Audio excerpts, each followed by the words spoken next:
सभी को good non. चलिए सभी आ जाइए। आज भारतीय संविधान की चौथी क्लास है। इससे पहले 3 क्लास हो चुकी हैं। आज की क्लास में हम पढ़ेंगे राज्य की नीति के निर्देशक तत्व, जो कि भाग 4 में है और अनुच्छेद 36 से लेके 51 तक है। यह जो भाग है यह भी बहुत इम्पोर्टेंट भाग है दोस्तों। इससे भी भर भर के क्वेश्चन आते हैं एग्जामों में। चलिए, राज्य की नीति निर्देशक तत्व, जिसको इंग्लिश में बोलते हैं directive principle of state policy, DPSP।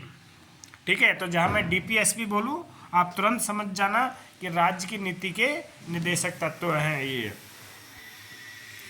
चलिए इनके बारे में थोड़ा जान लेते हैं। इस भाग में क्या क्या दिया हुआ है। राज्य की नीति के निर्देशक तत्व आयरलैंड से लिए गए हैं। ठीक है, एक तो ये क्वेश्चन, इसको भी देख लीजिएगा, ये भी बार बार बहुत आता है।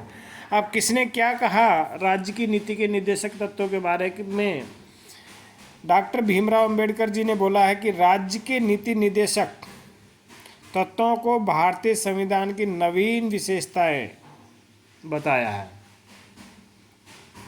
उसके बाद KT शाह ने राज्य के नीति निर्देशक सिद्धांत को एक ऐसा चेक कहा जो बैंक की सुविधा अनुसार अदा किया जाता है।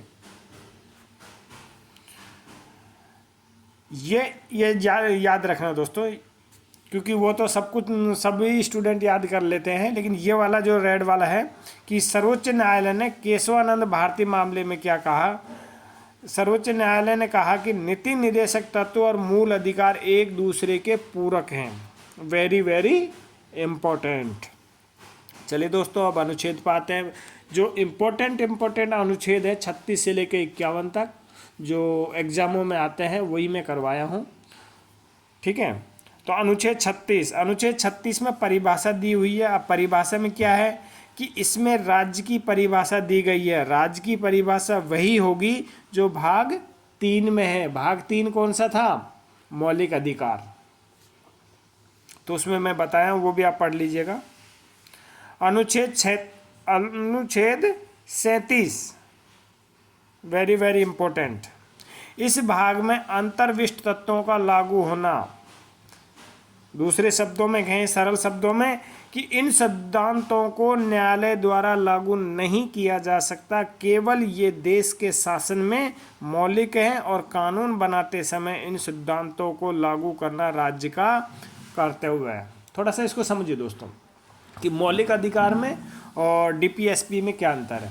जो मौलिक अधिकार हैं उनको न्यायालय द्वारा लागू किया जाता है, जबकि DPSP को न्यायालय द्वारा लागू नहीं किया जाता है। दोनों में ये डिफरेंस है, अंतर है दोनों में ये। उसके बाद अनुच्छेद 40 SSC GD में इस अनुच्छेद 40 से संबंधित कम से कम 4-5 बार पूछा ये रिपीट कर करके। 40, 44, 45 ये अनुच्छेद और न्यायालय वाला। तो इसलिए ये जो मैं पढ़ाया हूँ ना, ये क्लास बहुत बहुत मोस्ट है, इसलिए इसको ध्यान से पढ़िए। अनुच्छेद 40 में ग्राम पंचायतों का गठन। इसमें अब थोड़ा सा विस्तार से बता देता हूँ। अनुच्छेद 40 में जो लिखा हुआ है उसमें क्या लिखा हुआ है? राज्य को ग्राम पंचायतों को संगठित करने और उन्हें स्वशासन की इकाइयों के रूप में कार्य करने के लिए आवश्यक शक्तियाँ और अधिकार प्रदान करने का निर्देश देता है। दोस्तों, जो हमारे गाँव में सरपंच, पंच, प्रधान, जिला परिषद जो बनते हैं वो इसी के अकॉर्डिंग बनते हैं। यह संविधान में किया है, इसके अकॉर्डिंग फिर 243 में जाके प्रावधान किया है।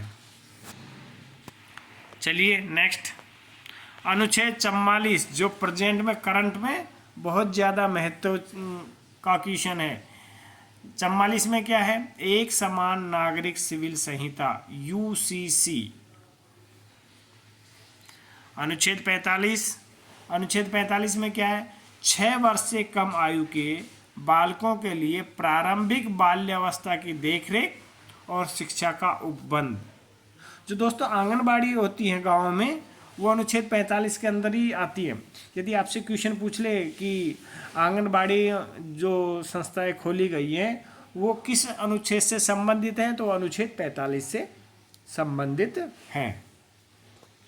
आपको मेरी क्लास में ऐसी नई नई बातें जानकारी में आएंगी कि जो बुकों में भी नहीं लिखी हैं। वैसे तो हर बुक में नहीं लिखी हुई है, कहीं ना कहीं तो लिखी हुई है। अनुच्छेद 50, अनुच्छेद 50 में क्या है दोस्तों, कार्यपालिका और न्यायपालिका में पृथक्करण, ठीक है। और अनुच्छेद 51 में अंतर्राष्ट्रीय शांति व सुरक्षा की अभिवृद्धि। दोस्तों आज की क्लास में इतना ही, और अभी तक आपने चैनल सब्सक्राइब नहीं किया तो चैनल सब्सक्राइब कर लीजिए, और प्ले लिस्ट में जाके, चैनल के प्ले लिस्ट में जाके वहाँ पे भारतीय संविधान वाला जो ऑप्शन है उसको क्लिक करके आपको भारतीय संविधान की सारी क्लास उसमें मिल जाएंगी। सभी दोस्तों को गुड नून।